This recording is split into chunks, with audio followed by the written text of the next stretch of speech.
Hello, my name is Hong Hong, and it's a great honor to meet you. A few weeks ago, I heard that the North Korea's human rights abuses resolution was adopted in UN General Assembly. The resolution was signed by a lot of countries, including EU and Japan. So, what is the EU's position in this resolution?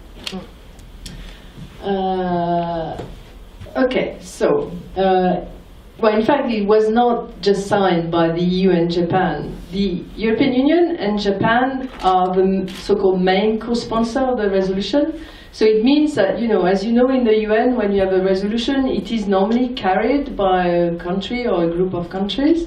So for several years now, the EU, together with Japan, has been carrying this resolution on the human rights situation in the DPRK. I just want to say, and I will come back to your question, but just want to say that yesterday, in the delegation of the European Union, we organized a meeting with the UN Special Rapporteur on the rights of on the human rights situation in the DPRK, Mr. Tomasz Kontina.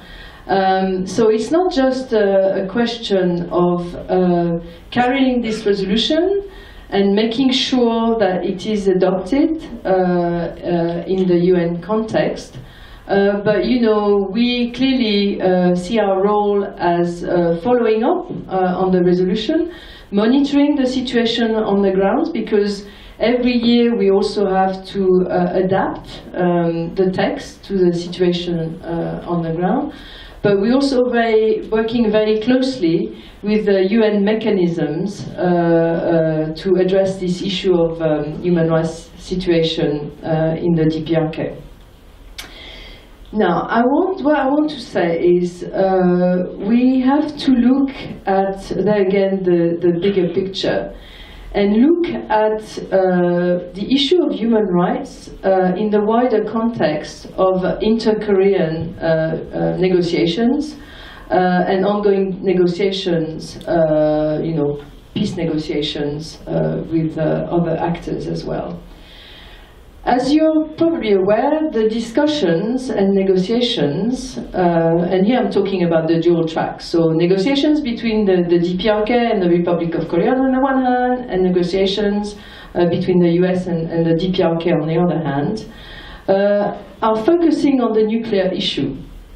Because we've been asked, before, is it a problem that, at this stage human rights are not being mentioned? And we think it's okay, because we draw a parallel with the negotiations that we had with Iran.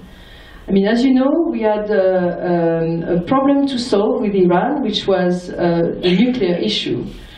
And we adopted an agreement that the US subsequently pulled out of.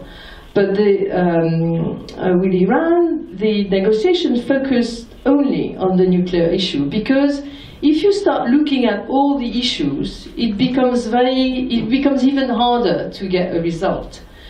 So to draw the parallel with the situation in the DPRK, we think it's okay to concentrate on the nuclear issue, provided that we still have this parallel track of addressing the human rights situation in the DPRK, in particular through UN mechanisms. Bearing in mind that there will come a point that the human rights situation in the DPRK will have to come to the front. Hopefully we can resolve somehow the nuclear issue, and then we'll have to have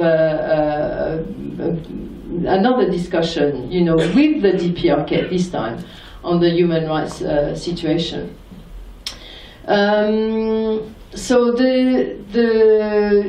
by way of conclusion, I want to say, for me it's okay to separate the two tracks, but we have to continue to raise the human rights issue. I know that the Moon government, the Moon administration, has been criticized for not raising this issue, at least publicly. I don't know if they do privately. But I think, the fact that when we adopt this UN resolution, we work very closely also with Korean diplomats, on the language. So I just want to say that you have one thing that is called more public diplomacy and advocacy, which is a thing that is really visible, that you're going to communicate on things. And you also have another part of diplomacy, closed-door diplomacy, that some people do not like. But it's not because something is not visible in the public eye that it is not happening. So, in fact, with any topic, you might have the impression that there are no negotiations or no discussions on any topic, but in fact, discussions might be ongoing. So, then again, to conclude, I want to raise your attention to a very useful process at the UN, in the Human Rights Council, which is called the Universal Periodic Review. So at regular intervals, all the countries, all the members of the UN undergo a review of the human rights situation. And in May of this year, the DPRK will undergo its third review, UPR review. So it's interesting for you also to follow this a bit closely. For us, it is interesting that the DPRK will actually, a delegation will also travel to Geneva, and they will have to answer questions and recommendations about the human rights situation in the DPRK. So, of course, so far we have not seen any major improvement of the human rights situation in the DPRK, but for us it's encouraging that at least the government of the DPRK is willing to address those issues. I mean, not enough, not satisfactorily, but at least they are engaging in the process. So that is given us a little bit of hope. So thank you for answering.